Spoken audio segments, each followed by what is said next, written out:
যদি এই দোষীদের অবিলম্বে ফাঁসির ব্যবস্থা না করেন, এই দোষীদের অবিলম্বে ফাঁসির ব্যবস্থা না হয়, তাহলে আজকে শুধু আমরা মোমবাতি জ্বালাচ্ছি,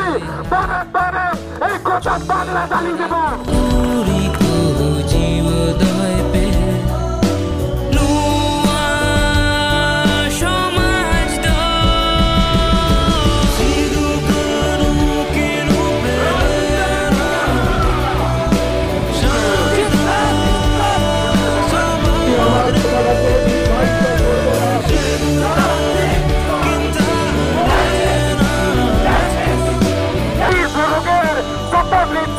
যদি কোনোদিন আজকের পর থেকে